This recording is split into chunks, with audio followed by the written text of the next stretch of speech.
Ray Haycraft here at Louder Than Life 2017 with Lou from Palisades. What's up? Yeah. How So are they you? just got, I'm doing great. Good? The weather is fantastic. I just got to see you guys play. Hell yeah. And it wasn't like miserable, humid. Today's been like a beautiful day all around. This has been like the best festival we've ever played. The professionalism from everyone here. It's like so organized. Like it's been amazing. So yeah. Oh, we did Louder Than Life for first time last year, and I fell in love with it. Oh, it's great.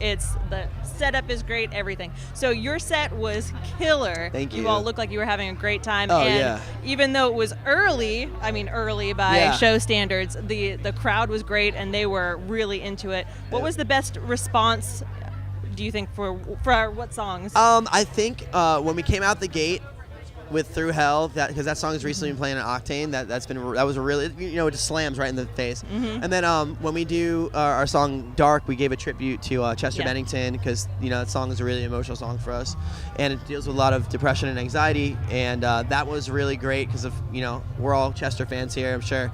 And I think the best song though of the night is of course Let Down. We close out with Let Down. That was #1 on Octane for like 5 weeks in a row, and the Octane crowd really showed up here today. And we at the very end, I said, "This is all you guys sing it." And we cut the music, and everyone just sang it, and it was the coolest feeling in the world to hear like that many people, like thousands and thousands and thousands of people sing that. It's amazing. It's just those moments are the ones that stick out to you and that like you'll remember like 10 years from now. Absolutely, all of us we all kind of looked at each other on stage. We all just started smiling because we're like, "Damn, man, this is amazing." It's awesome. I love it. Yeah. I love it. Well, you all have been touring like crazy, and you've got tours coming up. Yep. Do you have any that you have left to announce? Are there more coming? Yeah, so right now we're on tour with Nothing More, Hell or High Water, and My Ticket Home, and that tour's been amazing. That tour's going to be ending November 11th. And then after that, we're going to be doing some headlining dates in December, and then we do Shiprocked in January, which I am super stoked / scared about because I've never been on a cruise before, and I don't want to throw up on stage. I've always kind of wondered. Yeah. I'm really curious, but I'm also kind of terrified. I'm literally going to just take so much Dramamine, it's going to be insane. That's all I'm going to do. So you'll just be saying random words instead of... Absolutely. And then after that, we go to Europe with Escape the Fate. It's going to be awesome. Oh, hell yeah. And then we have 2 other tours that we haven't announced yet. So just keep on looking out. They're going to be really big. Look, this train is not going to stop rolling. So make sure you follow us on social media at We Are Palisades and keep up with us. Now, the self-titled album dropped in, it was January 20th, I believe. Yeah, wow, great memory. That was great. There you go. And it's been received really well. Yeah. The last time that we talked, we talked about it's a new chapter for Palisades. Absolutely. So how do you feel the reception has been for that album? Honestly, it's been like revolutionary for us. It's literally been a defining moment in our career and a turning point in our career, and it almost feels like like a rebirth for our band. We finally figured out what it means to be Palisades, the music we want to write. Our fan base has grown, and we've connected with so many people throughout this album, because this album is just real. It's genuine. It's not a gimmick. It's not anything but us and what we were going through and the realness that we felt.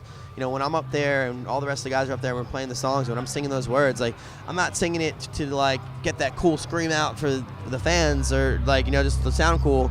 I'm doing it because that's therapy for me. That's me punching a wall metaphorically, you know what I mean? And I feel like a lot of people can relate to that. When you just go out there and you pour your heart out, people feel that. So yeah. Oh, absolutely. And how is that different for you doing music videos, which are also really poignant? Your songs have so much heart and soul in them. Yeah. How does that translate differently than a live show? Yeah, I mean, I think music videos are cool because it's gives you a theatrical theme behind them. You know what I mean? It's kind of it's another extension of your art. That's just how your merchandise is an extension of your art, your music is an extension of your art, and your music videos are. So I think it's just a part of the whole creative process of it. You know what I mean? But live is where you really feel the intimacy between it. So yeah. Yeah, because you don't have the back and forth. Is it harder for you to, I guess, express those emotions when you can't feed off the crowd? I don't think it's harder. I think it's just different. You know what I mean? Music videos are essentially just acting. You know what I mean? So when we do that, it's kind of just going on stage and going in the video and just kind of just knowing what you got to do. But the live show, in my opinion, is always the more connecting thing. But the key to it is taking that live show experience and being able to connect it in the music video, so that when people see you online, they can connect with it still. So yeah, it's both. Absolutely. Yeah. Now, with you all touring so much and having so much, still planned for next year, Does touring bring the band closer together, or do you want to murder them a little more? I think it's both. Absolutely both. Look, I mean, in any type of relationship or family member, like, because our band, it's like we're brothers. We're each other's best friends. When we go home, we only hang out with each other.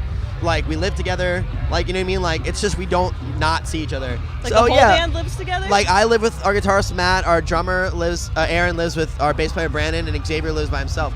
But, like, you know, but we all live around the corner, like blocks awesome. away from each other. So we're always seeing each other. So it's like you can't not fight. You know what I mean? But our fights over dumb things that are minuscule. You know what I mean? We're brothers at the end of the day. We would die for each other, and we know that we all share a common goal, and we love each other. You know what I mean? So touring is strenuous, but it's worth it. What do you think is the hardest part of touring for you? Being so close together in a band. That's difficult. And just being away from home, you know what I mean? Like, being away from family, and, you know, the guys have girlfriends. I don't, but, like, you know, everyone misses, you know, being home. It's just a thing that, you know, you go through. You all are usually jumping from one tour to the next and without a lot of we downtime. tour 10 months out of the year, so it's just like, you know, holidays, you know, that's pretty much the only time you really get, like, Christmas. That's pretty much it. Yeah. We've done so many Thanksgivings overseas in England, and when it's not Thanksgiving. But it's okay. It's all worth it. It's all worth it for all the fans out there. So we love doing what we do. How does the writing process change when you're on tour? Laptop, speakers, in a green room, and as much time as you can just sitting there. We've done that for a few records, you know, when Mind Games and with Outcast, and even with the self-titled. You know, you just got to write wherever you can, and you know, if you're not working hard, someone out there is working harder than you. You know, no one's going to eat. You don't want someone to eat your lunch, you know? Right. So you just always got to be creative and making music. What does the writing process look like for you all? Do you usually start out, or do you start with a guitar riff? Excuse me. Generally speaking, it's Matt and Xavier and Aaron, and they're in Xavier's studio in his house. And they start writing with an idea, and they go back and forth, and then they send it to me and Brandon kind of go over and look at some vocals, or we'll normally be writing during that process, and you know, we'll kind of just all come together. A lot of times we just sit together and go through it too. Yeah. But it always starts with an idea that some of us has from being inspired by something else, something that happened, or something, and then we just go from there and break it down. Yeah. Awesome. Well, I can't wait for new stuff. I Thank know you. Everybody else can't, even though we're still, like, I'm still feeding off of the album, you know. Thank it's only you. been out for like 10 months. Yeah, I mean, it's still kicking, so why not ride it? You know what I mean? Do you have any more music videos planned for this album? Yes, we do. So Can you tell us Yeah, I secrets? can't tell you. I always ask. It's you know. got to be a surprise, like Christmas, you know? Fine. Do you have any other words of wisdom for the fans back home? Yeah, just never give up. Like, know that we'll always be here for you guys no matter what. We're on Twitter, on Instagram. It's us. It's not anyone else. It's us, our band. We talk to you guys because you are what lets us live our dream. You know what I mean? So thank you for everything, and you know, just keep on keeping on.